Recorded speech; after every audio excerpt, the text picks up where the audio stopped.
Hey everybody, Theo Cross here, and today is our first episode of a series, and it's about scams. In particular, scams that are pertaining to real estate. Interestingly enough, when you're a realtor, you have access to something called the MLS, and with realtors, we have a lot of different experiences, and we have the ability to kind of coalesce those experiences into one spot. So today, what I'm going to be doing is starting a series that is going through some of the scams that we see as realtors on an everyday basis. And pretty much kind of dissecting them, and finding different ways that we can avoid these situations, and maybe even, some things that we could have done to protect ourselves if we find ourselves in a situation with some of these people. I've been doing this for quite a while. I'm an investor and also a realtor, and in the real estate space, especially in the internet age, there's a lot of just bad actors. There's people you can't trust. There's people that will do the absolute worst thing possible. And so, we have to have a way to protect ourselves against these type of people. And we just have to be aware. Today's day and age, things just aren't the same.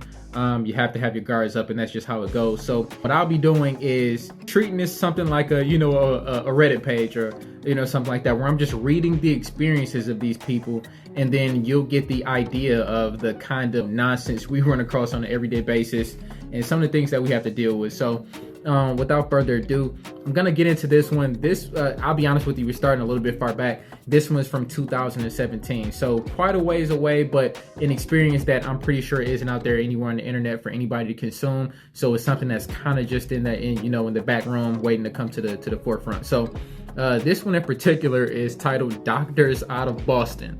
So this one says a local realtor had an unusual experience with some out-of-state buyers recently. And the realtor received a call from a relocation director, quote unquote, from a group of surgeons out of Boston. And they also have, quote unquote here, called Boston Medical Group.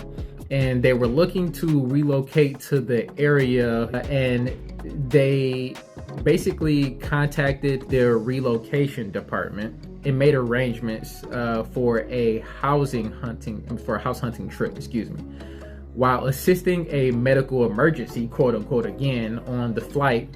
Another Dr. Jeff Franklin left his wallet with ID. So that was the claim of this person, that they left their ID with their wallet at the airport. So it happens, that's not unusual, but still something that you still want to keep your eye on, stuff like that. So this goes on to say the agent ended up driving this buyer around all week, from hotels to hospitals to numerous showings, and even lent this guy some cash. So I'm suspicious already, because first and foremost, you shouldn't have people on that level. You don't have to lend them cash. They don't need your money. And in addition to that, as a buyer's agent, I've done these things before where you're showing people a bunch of houses and you're not sure if they're going to buy with you. So this is one of the scary things that we go through as agents, and I'd be very wary of taking a person around to see a bunch of houses without some type of commitment, maybe a retainer fee, something like that, just to show that they actually are serious, that they're not just wasting my time, spinning my wheels. My time is important, just like everybody else's, and I like that to be respected. So definitely, I would be suspicious of this person. And then it goes on to say, all while other surgeons and a relocation director were making contact with the agent regarding plans for their future relocation. Dr. Jeff Franklin, quote unquote, he never did once mention that he recovered his ID, and it appears that never occurred. When pressed for a pre-approval letter, he produced a fraudulent one. Now, a pre-approval letter is something you receive from a lender that shows your capacity to buy a property. It shows your lending power, how much a bank is willing to give you to purchase a property. And that way, when you put an offer on the property, the people on the other side, the seller side, they know that you're serious. They know that you actually have the capabilities.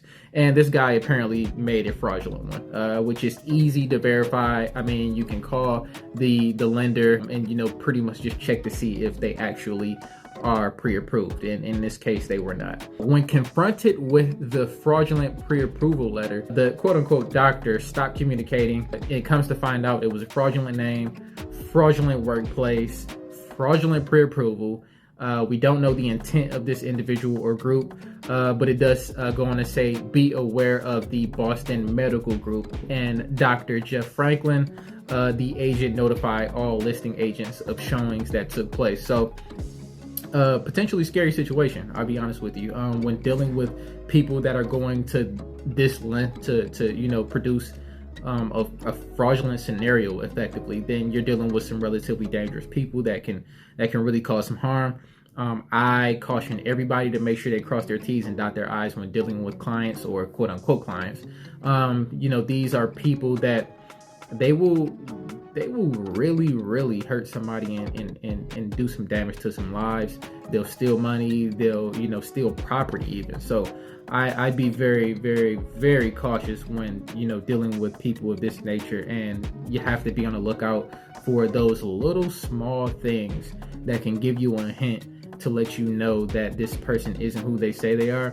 In particular, making your calls, doing your due diligence, reaching out to, like I said in this case of the pre-approval letter, reaching out to that lender, making sure that the person that is giving you this information is actually telling the truth, actually is who they say they are, actually have had communication with that lender, and was actually provided a pre-approval letter. So this one in particular is at least nothing actually occurred. Nobody was actually harmed. There weren't any injuries or anything of that nature. So this one turned out relatively. It turned out to be relatively benign. Unfortunately, they don't all turn out this way. But to be honest, this one was one of the lower level scams that we'll see. But we're gonna have a whole lot more coming soon. This is just a short video that highlighted this one in particular, and I caution anybody and everybody out there to keep an eye out, keep your head on the swivel, no matter what industry you're in. And this one in particular with the real estate, especially with Craigslist and Facebook and all these different places that people really can do some really damaging scams. Keep an eye out. In the meantime, hey, again, my name is Theo from Michigan Homes Today. Feel free to check us out online. In particular, what we do is we're local real estate investors in the state of Michigan. However, we have nationwide capacity. We're typically buying houses in Michigan. However, I have a group of investors that buy all over all over the nation. And if you're looking to sell a property, I definitely can assist you there, especially if you're in Michigan. And also, if you happen to be an agent or somebody that happens to engage in wholesaling or anything like that, I can get your deal. So I can actually help you with that stuff. So just to let you know a little bit about who I am and what I do. So definitely, it's an absolute pleasure being able to connect with you guys and being able to bring some of these things to the forefront. You'll see a lot more of these coming forward in the future.